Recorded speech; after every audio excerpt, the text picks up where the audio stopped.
Kathryn Soley, and this is the first ever episode of 1-800 Call Kathryn. I am looking forward to taking your calls, and let's just jump right in and let's hear from our first caller.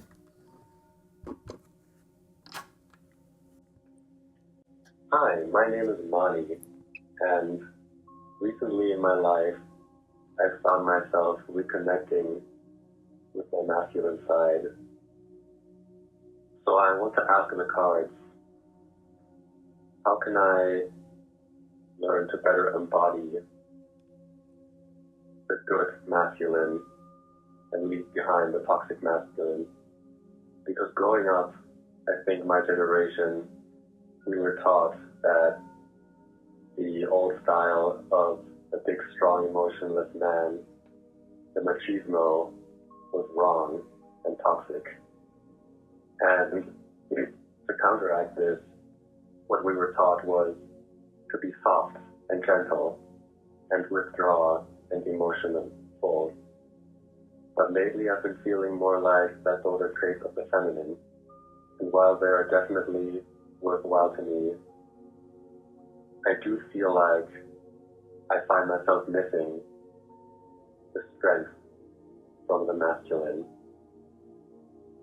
So I hope the cards can give you some clarity on how I can find my way into the masculine. Looking forward to hearing.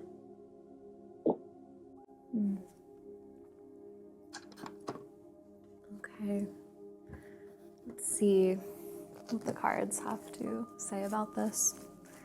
So I always like to shuffle my cards 2 times before I do a reading. It just, I don't know, it's habit at this point, but it feels like it helps clear the deck, and maybe there's a bit of a Pavlovian response in there too.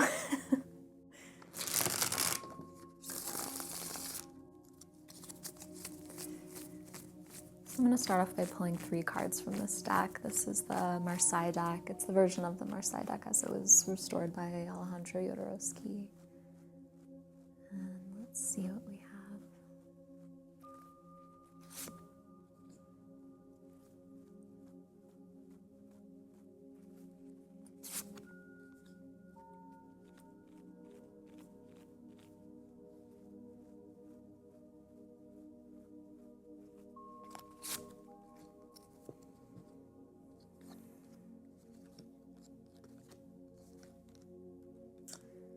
Okay, interesting. So we have the Knight of Cups, the 3 of Cups, and the 10 of Cups.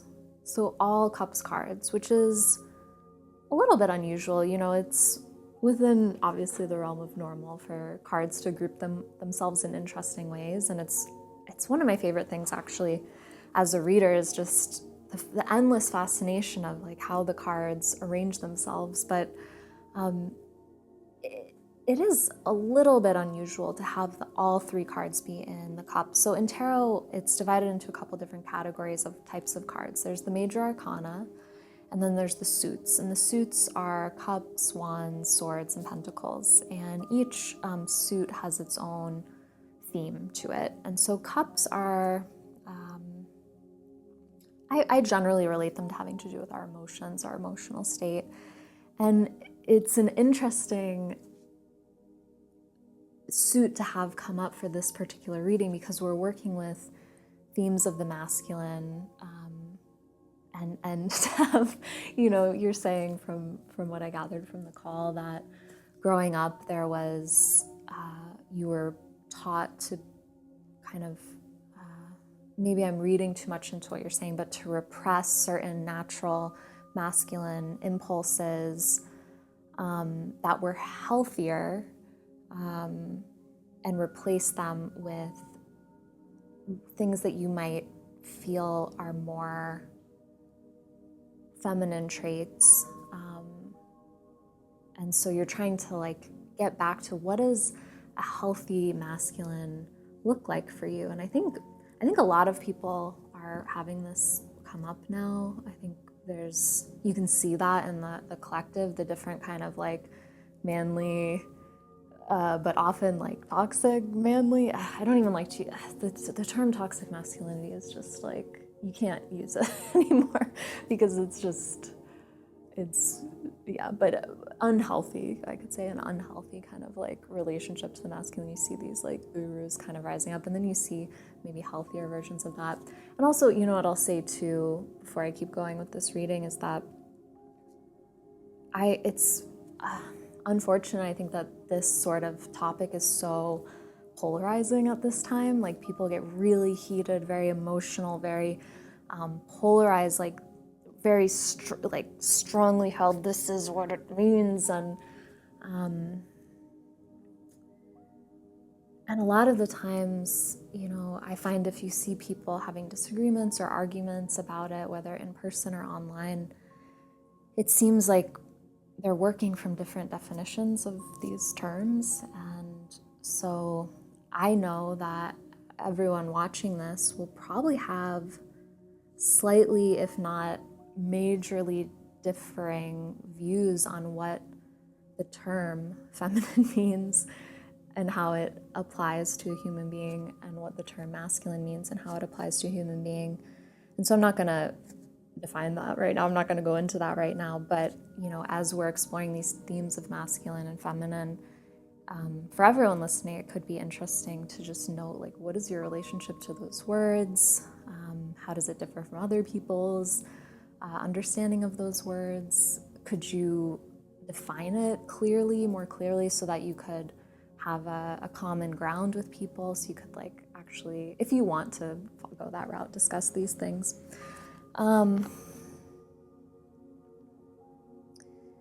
But yeah, I'm gonna actually sit with these cards for a moment and see what they more specifically have to say.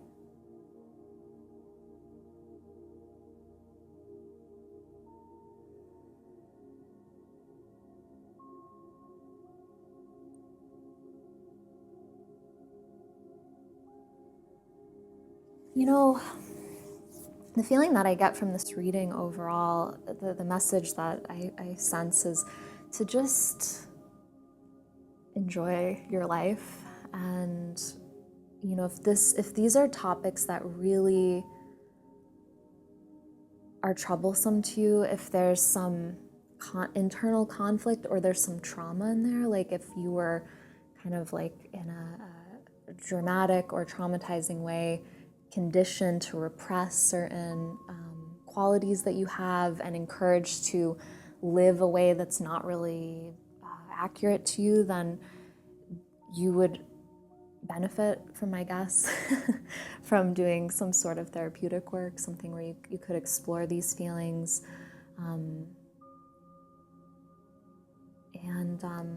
But even as you're on this journey of kind of reconnecting with, well, what does it mean to me to be expressing my masculinity in a healthy way, in like a balanced, healthy way, to just not get too caught in the weeds about it.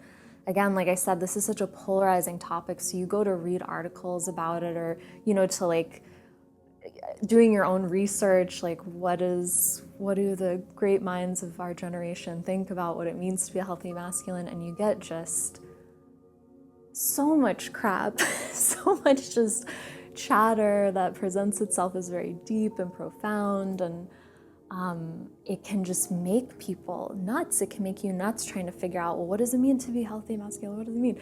And maybe there's, you know, maybe people in the comments can share resources or things like this that could be helpful. But these cards to me, and this reading in this moment, is just saying to not worry so much about it. It seems like you're on that path already of contemplating, what does this mean? My hope is that you find some good books or resources, or, you know, people talking about these things that you can learn from. You can always ask yourself too, ask your own intuition. You know, the intuition gets relegated to the feminine, but it's silly to me to do that, because men have access to the intuition as well.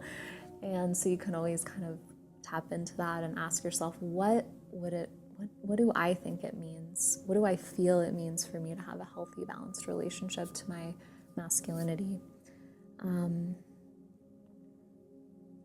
And again, in the meantime, just relaxing about it a bit, just enjoying life as it is, appreciating the things that you do have. Perhaps even since we have all these cups, taking time to appreciate the good parts of that kind of early life conditioning of being in touch with your sensitivity and being soft and those things. Like, what are the good things about that? What good came from that? Do you feel like you have more easy access to your emotions than maybe your dad or your grandfather did? And looking at those things as well. But the masculine too, from my perspective, and again, I don't want to get in weeds here with defining these things, but masculine, like, in a way it feels odd to me that we relegate like certain feelings and things to like, this is what masculine is, this is what feminine is. Masculine, you can be emotionally sensitive and be very masculine. Like, you can, it's you don't have to get rid of or push away those traits in order to be in touch with your masculine. And in fact, my experience, the most masculine, truly like healthy, balanced masculine men that I know have a very healthy emotional life.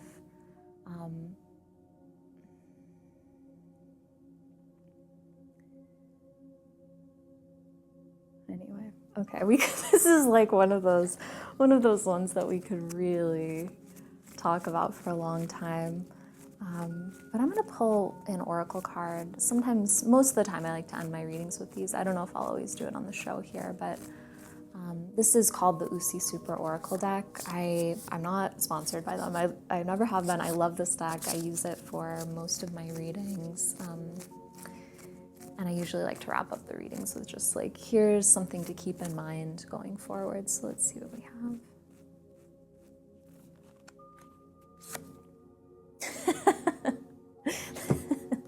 The gentleness card. Oh my God. Amazing, perfect. I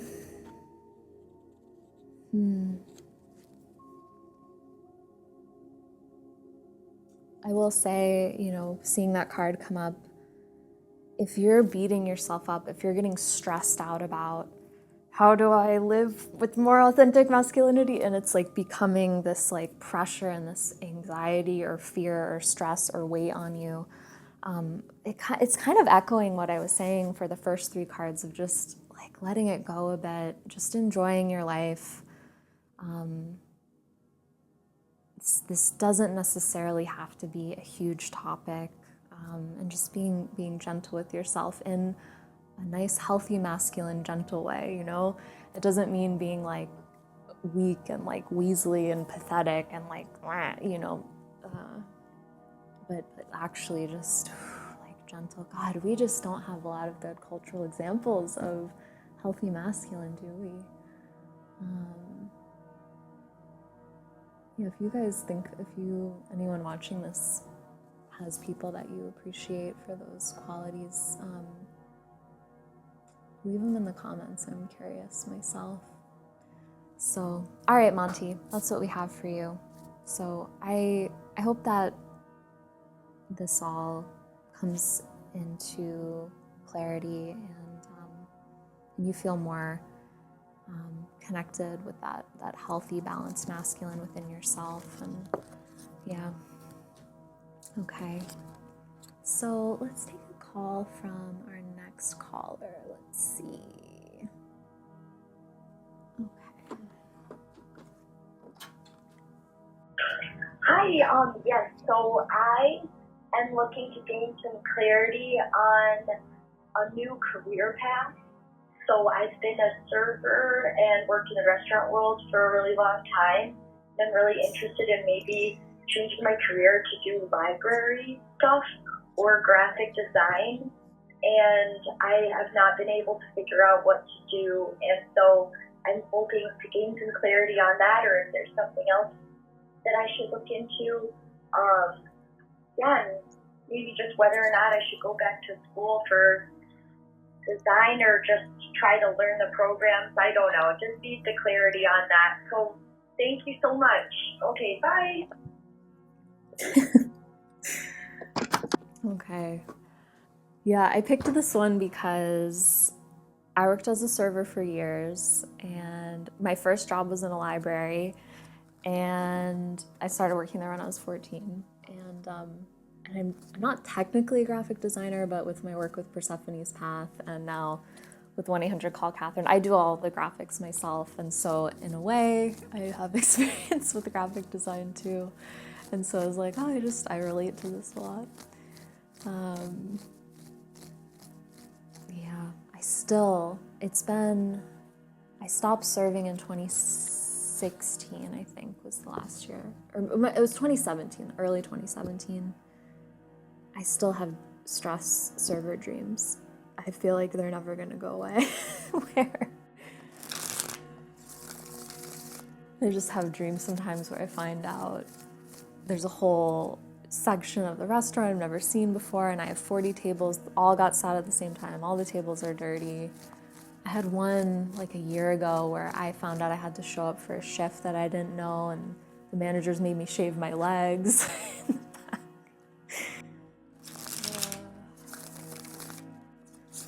Those dreams, I mean, I don't know if they're ever gonna go away. All right, so let's see what we have for our caller here.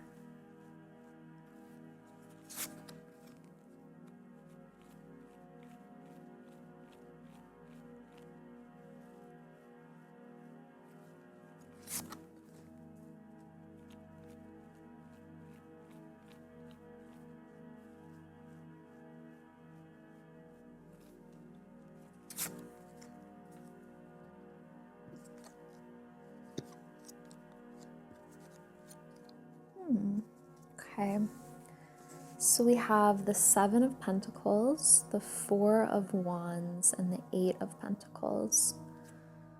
And so, as I said in the last reading, there's the suits, and so they each have their theme.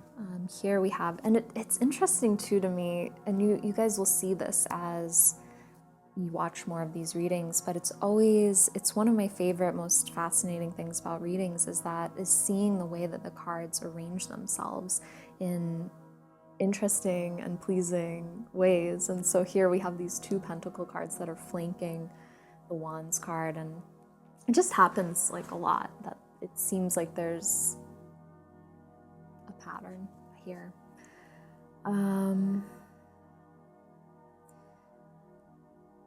So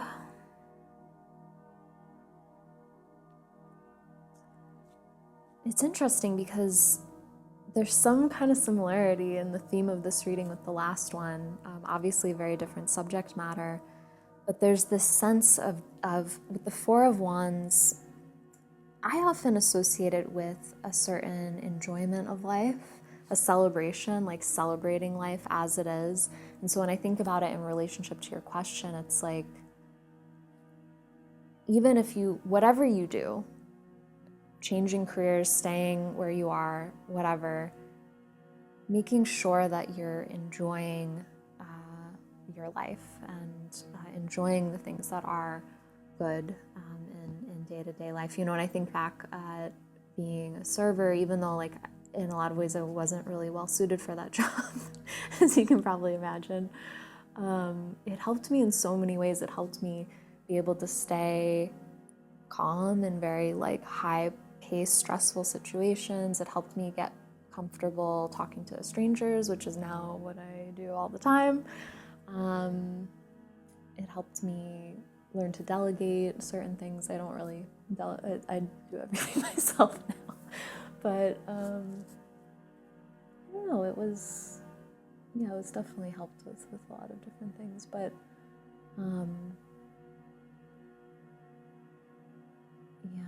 there's always ways to enjoy things to a certain extent. And then we have the Seven of Pentacles and the Eight of Pentacles. We have this, similar numbers here, or just a continuation of those numbers. And both of these cards, I associate both of them with patience. And so when I think about this in relationship to your question,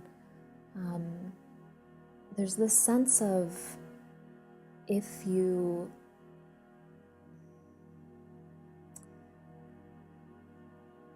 are patient,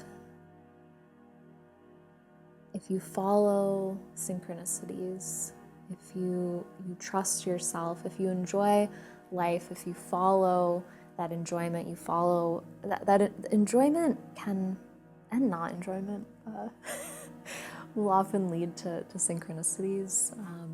And really every job I've ever had, almost every job I've ever had, came into my life synchronistically. Or even in the case of like being a server, I had to seek out that job and apply for it. There were things that I picked up on, people that I met, experiences that I had that I could not have prepared for, and that helped me, with my work now. And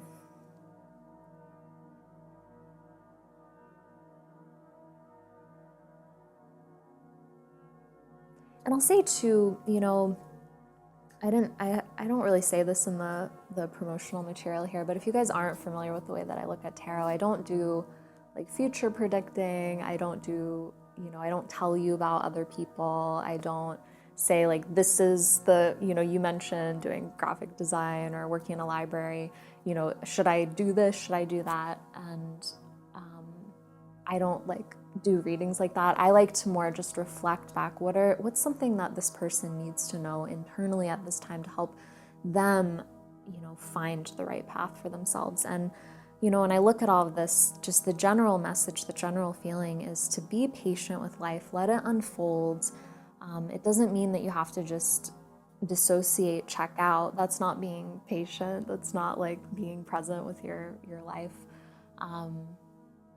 But trusting the path as it's unfolding and enjoying things as they're unfolding, and trusting that in the right moment, something will happen. You'll know, okay, maybe even as you're listening to this, you're like, yeah, I gotta quit this job. I gotta do something else. You might have that. Even, okay, if you're listening to this reading right now, how do you feel when you even hear me say that? I gotta quit this job right now. Does that feel true? I've gotta do something else. And if you don't know, it may just come in time. I loved working in my little library. I mean, I was there from ages 14 to 16 and just putting away books as they came in. I was a page, that's the title. Libraries, I think, are really, in my experience, it was a nice place to work. And I didn't go to graphic design school, and I do all the graphic design for my stuff, but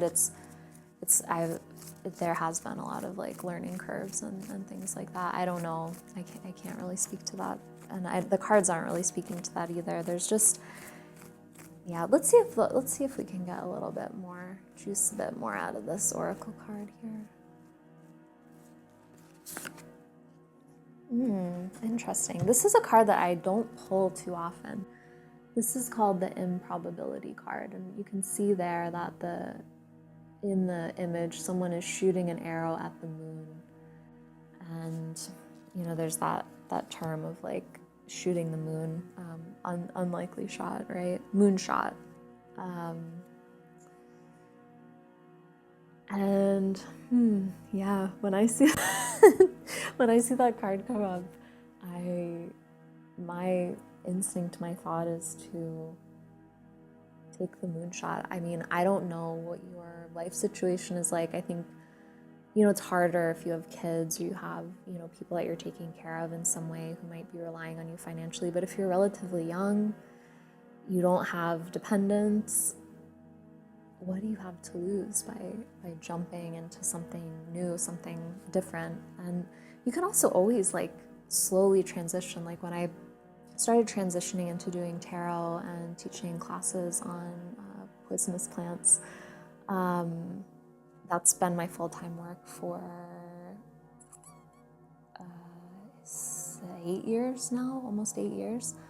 I did it slowly, and I guess it wasn't full-time for 8 years. It took me a year and a half, 2 years, maybe 2.5 years. I don't know exactly how long it took, but where I was doing other jobs. I was serving, I was tutoring Chinese kids in English online. I had, part-time jobs basically, like, and being a server, it's like very easy, depending on the restaurant you work at, to switch around your hours. But so it's not like you have to like necessarily go all in on something right now.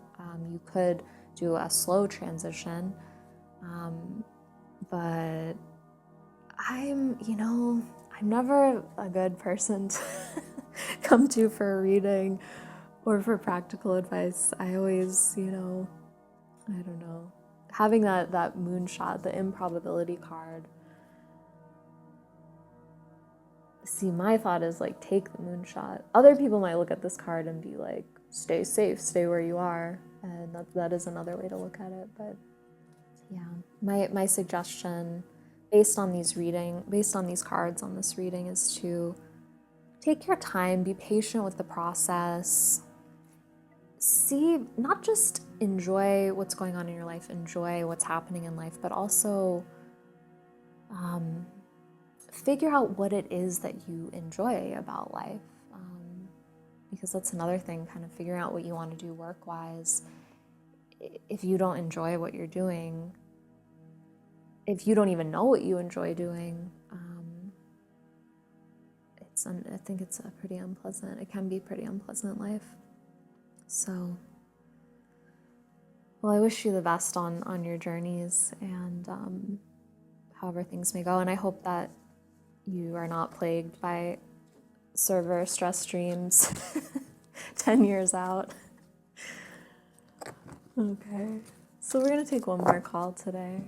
Let's see what we have here.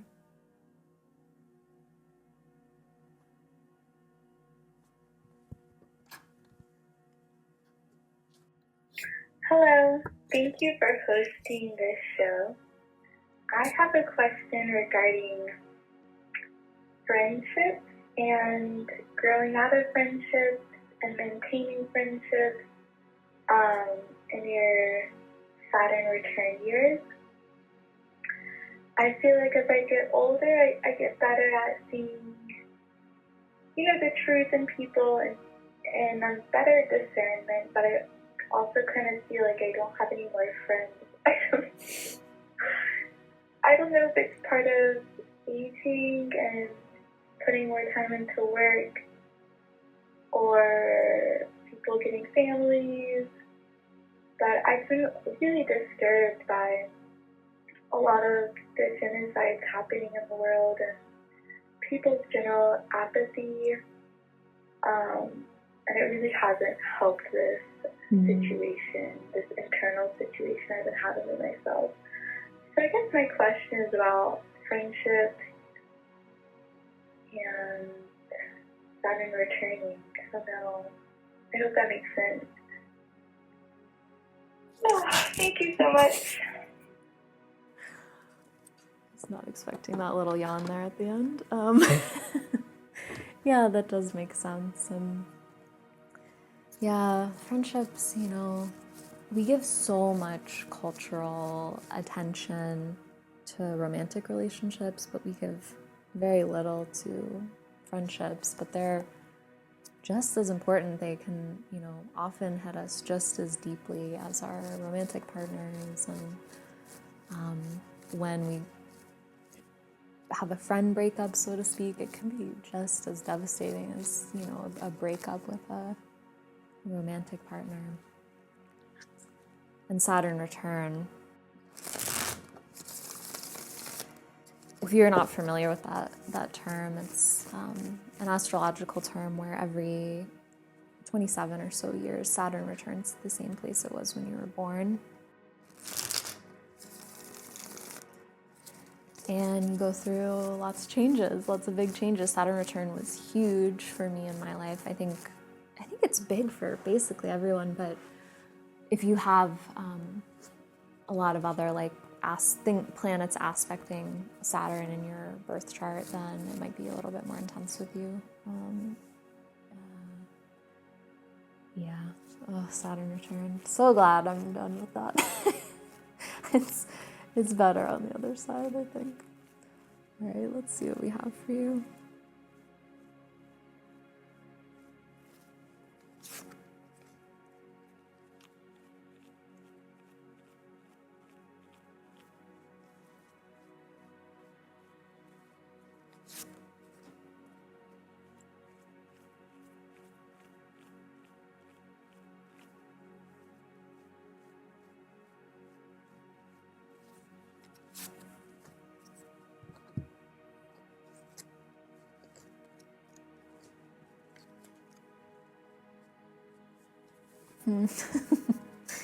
Okay, so we have the Ten of Cups, the Five of Wands, and the Hermit. I'm laughing because I saw the Hermit. It's like, even if you don't know anything about tarot, probably even the word Hermit will indicate the meaning of this card. It's just funny, thinking about, it sounds like you're shifting out of certain friendships. You mentioned being disturbed by events going on in the world and that your friends are not, seem to be not disturbed by it, and that sounds like it's a piece of this. But my guess is that there's probably more than that going on. I think it's kind of I don't know. Correct me if you guys think I'm wrong here, but I think usually in friendships and relationships, when people are bickering and fighting about politics or religion or, things like that, things happening in the world, it is partially about the things that you're arguing about and also like a proxy for other issues that you have in that relationship. Not always, of course, but it can just be hard to have something that is really affecting you, really meaningful to you, and then have your loved ones means nothing to them. Anyway, so it sounds like you're kind of transitioning out of some friendships here. Saturn return is often a time that things like this happen because you are going through so many internal changes. It's really like this maturation process. I'm sure that it is described this way, other people describe it this way, but it really felt like to me a transition from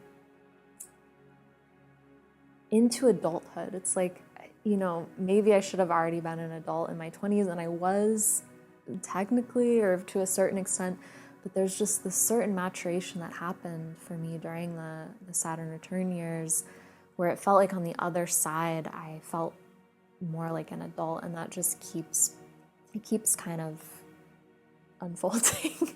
maybe it's just getting older, but it was pretty dramatic. And if you track it really closely, like the degrees, the days that the degree is exact, I found it to be quite surprising how on those days certain big events actually happened.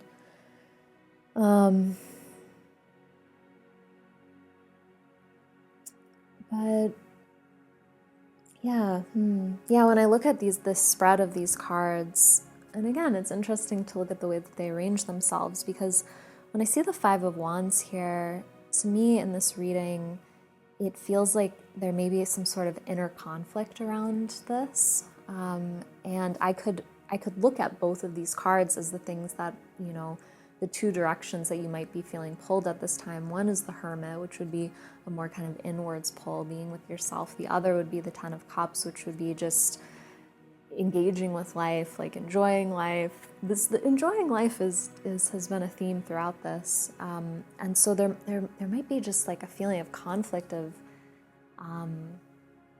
do I want to just let things go and just enjoy these people in my life? And that's something you have to ask yourself is, beyond, their perspectives on world events,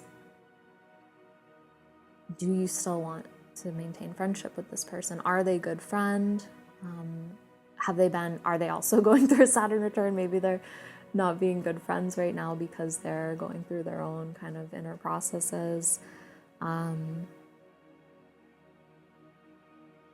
again, like I said, we put all this emphasis on culturally on romantic relationships and kind of neglect friendships, but I really look at it that, you know, we're drawn to people, whatever kind of relationship that we have with them, we're drawn to them on some level to work out inner issues that we have. It's been comical to me to see friendships that I've had and how much they can map onto my relationship with my mom. Similarly, romantic partners, how much my partner can mimic certain traits of my dad or even my stepdad. And I think, again, it's one of those things, people are more aware of this, like, oh, my husband's, you know, triggering my abandonment issues from my dad, or my wife is triggering my feelings of being criticized that my mom used to do, or, you know, whatever. But I think that same idea doesn't get applied to friendships as much, and I think it should. Especially, it's one thing if it's just a casual acquaintance, but if it's someone that's like you're very close with, that you feel, you know, there's these friends that you have throughout life who, you know, there's acquaintances, there's friends that maybe you have a more casual relationship with, but there's like a good connection, there's a deeper connection. And then there's friends who are just really like people that throughout my life that I've met where I'm like, oh wow, like I know you, hi, how's it going, you know, where it's just like right away you just kind of feel this connection with them. And those kind of friendships are, I find, to be on par with romantic relationships, with your relationship with your parents, and so on.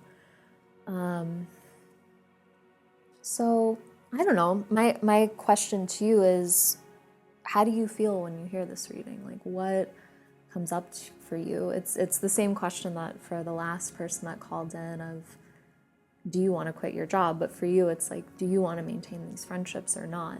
And only you really know the answer to that. Is there some kind of medium that you can find? You know, is there where you can spend more time with yourself, where you can kind of, maybe you need more time to yourself, connect with yourself a little bit more, but still maintain contact with these people, maybe just not hang out as much? Is that possible? Or is it a really unhealthy relationship where it feels better to just like cut it off? Yeah. So let's pull an oracle card here for some guidance with these themes going forward.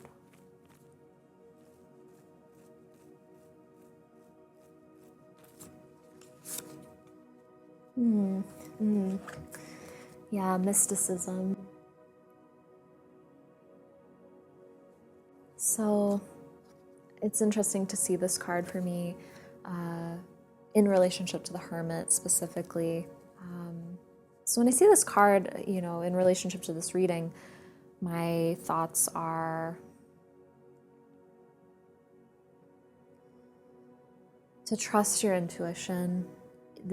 It may be emphasizing this kind of pull towards the Hermit, to pull to be with yourself a little bit longer, or a little bit more often, to be with yourself. And there's different ways that you can do that. You know, the first way that we think is, I'm gonna hide out in my room. I'm gonna not answer my texts. I'm just gonna leave me alone. And that has its place. And if you're friends with me, I'm sorry. You know, this is what I often do myself personally.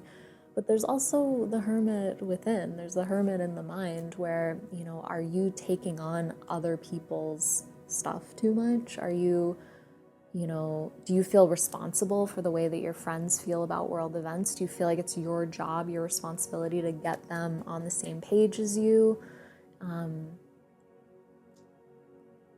Do you feel like other people's opinions live in your head? Are you taking in other people's thoughts, other people's perspectives, other people's emotions, and having a difficult time differentiating between theirs and yours. In that case, there's also the hermit in the mind, so to speak, where, and depending on your conditioning, depending on if you've had trauma around this, it can be very difficult to do this, but it also could potentially be very easy. But you may just need to be like, okay, I'm not listening. I'm not taking on this person's opinion. I'm not taking on these person's thoughts. I'm not taking responsibility for this person's actions. And I'm just going to be with myself and be with my own thoughts and my own feelings. And I think that that's a big issue in a lot of people's relationships with family, friends, romantic relationships, that people can't just mind their own business.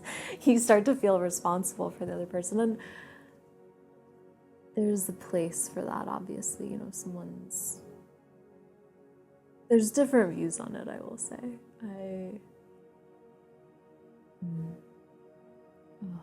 This is another one we could discuss for quite a bit, but I think that's what I have for you today. So, yeah, just hang in there. I don't know how far you are into your Saturn return, but it really is like better on the other side. And if you work with it, if you engage with this transit, you engage with what it's bringing to you, which it sounds like in part has to do with your friendships, but I'm guessing there's other areas of your life that are being reevaluated at this time. If you work with it and don't dissociate and avoid and run away from it, you'll have a lot of growth and you'll feel much better on the other side. I know that sometimes people can really run away from the Saturn return, and you're just gonna have to meet those lessons again down the road. So, all right. So before we close out the episode today, I'm gonna pull a card for everybody, for the audience watching this. So something to keep in mind today. Let's see what we have for everybody.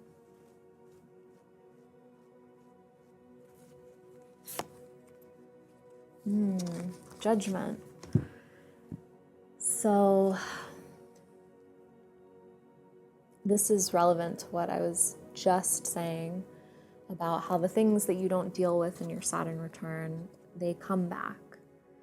And this is true whether it's your Saturn return or not. The things in your life that are triggering you, that the things from your past, different feelings that you have, different thoughts you have about yourself, and so on, these things don't go away until you meet them, until you work with them. And in my experience, you can't really, I rant about this a lot in especially when I'm talking about the poisonous plants. I teach classes about poisonous plants, but you can't positive think your way out of things. It's good to have those skills, I think, to be able to think positively and to be able to build new senses of self, build new identities that aren't, collapsed or wounded or whatever. But if you don't deal with these underlying personality structures,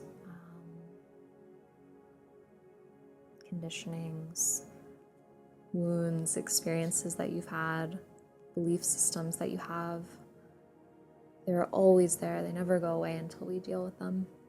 So just a nice cheery note to send us out. But I think it's a positive thing to remember that we live in a time where we're constantly encouraged to dissociate, to distract ourselves, to move away from ourselves, to go unconscious, to drink, to smoke, to watch TV all day, to go on TikTok all day, whatever, and to not really feel what we're feeling, to not really know who we are. And I think that's a great travesty, really. I was hesitating because it's a big word, but it is a travesty that's the state of society, and it doesn't have to be this way, but it is. But you don't have to play that game. You can slow down, you can be with yourself, you can go towards the places that scare you.